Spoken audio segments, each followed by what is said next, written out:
So our next speaker relocated to the U.S. in 2017 to continue building her award-winning company, SensoLeak. SensoLeak won the Most Innovative O&G Technology in the World Award, presented by Frost & Sullivan. Amazing story. She also won EO Houston Entrepreneur of the Year. And here to share her entrepreneurial journey is Shoshi Kaganovsky. Thank you, Jay.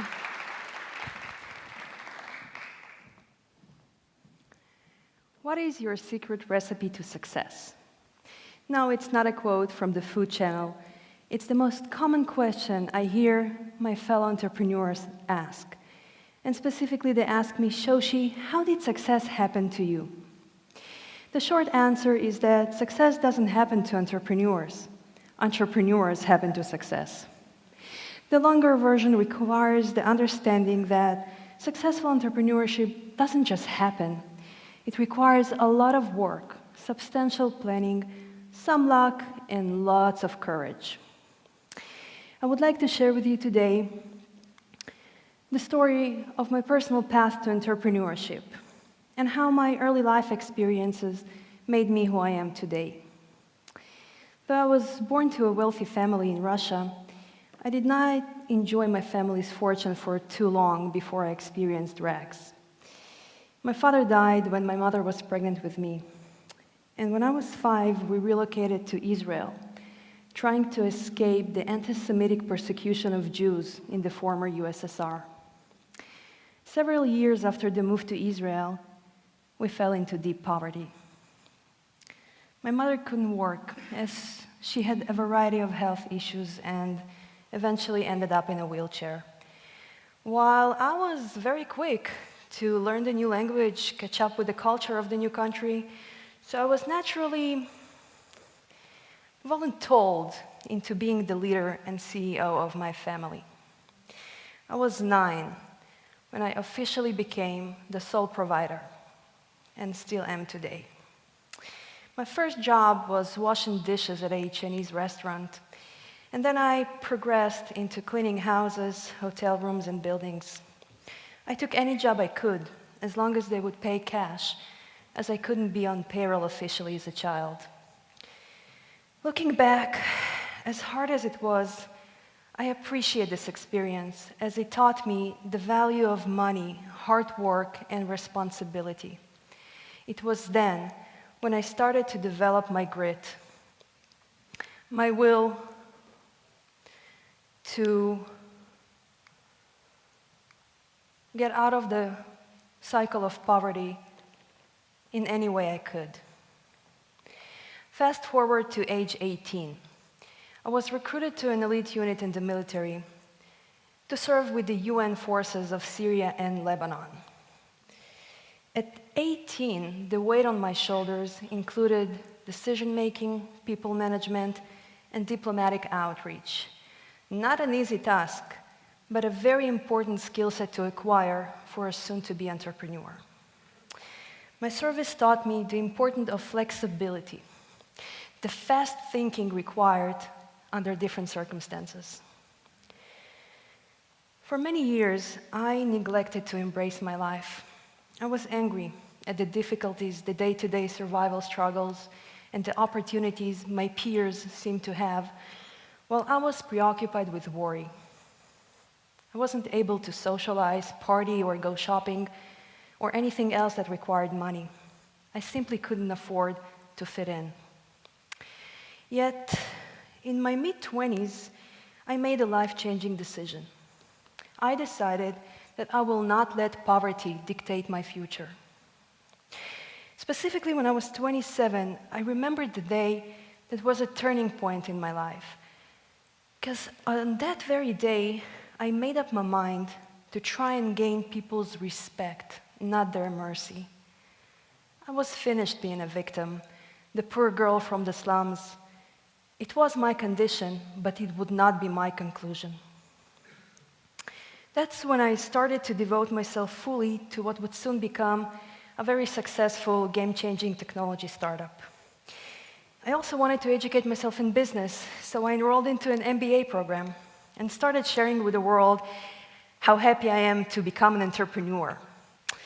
At first, I felt like I needed to apologize as the statements were not very encouraging, such as an MBA, business is not for women, or starting up a tech company, have you considered starting up a family instead? You're not getting any younger. Yeah, similar voices whispered in my ear throughout my career as a startup owner, challenging me to believe in my purpose of never giving up, as my prospective clients, partners, investors would try to break my confidence by saying, "Missy, why don't you hand me your technology, go find yourself a husband, have a couple of kids, just focus on raising a family. This is the big boys' playground, not a place for a young lady." Or when I was so proud of myself to have finally get the attention of high-ranking oil and gas individuals, I walked into the room excitingly as they have invited me to pitch my technology to them. Before I could introduce myself or even say hello, I heard, "Coffee for me." Okay, FYI, in my company, I'm the inventor, founder, CEO, sole owner, and chairman of the board. Now, cream or sugar with your coffee? These endless hurdles actually taught me the importance of improvisation. That improvisation can save me from situations when things don't go as planned. I try to be very proactive and anticipate all the outcomes, but life happens, and having the ability to improvise on the spot actually helps a lot. Let's face it, it is not easy for any entrepreneur to build a business, but it's twice as hard for a woman. As the expectations are different, the obstacles are tougher, and the opportunities are not equal. They say that behind every successful man stands a woman. Reality showed me that behind every successful woman stands she herself. And in order to create a real spectrum of equal opportunities, it is the men in our lives that need to take action. Gentlemen, stand with us. Help us create a better present so that we can sustain the future. Today, at the age of 33, I stand before you humbled to be an accoladed entrepreneur, a fearless founder of an award-winning startup, a self-made woman, a fighter like many of you here today. At this point, I value and embrace my past, not despite, but because of the set of struggles that taught me all that I know today. I know how to plan because I learned that poor planning forces a 9-year-old to work for a living. I know how to run a budget because I learned firsthand that running out of money can turn your life upside down. I know how to run a business creatively because I had to be inventive to make ends meet. And I'm happy and grateful for all these building blocks that made me smarter and stronger. I choose to see my past from a positive perspective, as it has definitely shaped the success I have today. My secret recipe to success consists of grit, a dash of flexibility, a pinch of improvisation, and some seasoning of perspective. Entrepreneurship is an endless circle of reinventing yourself, being able to change, and keeping a positive attitude while doing so.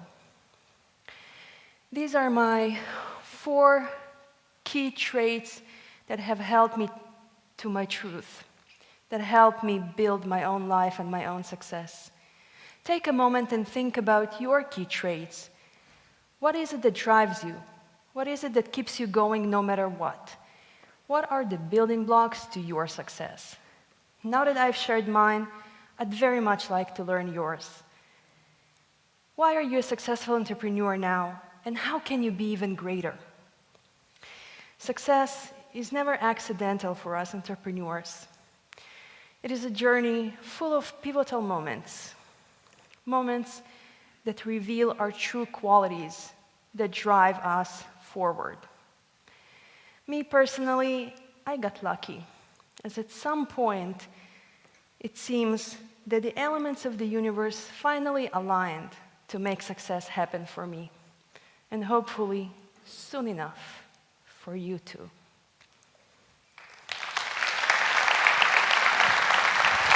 Good job.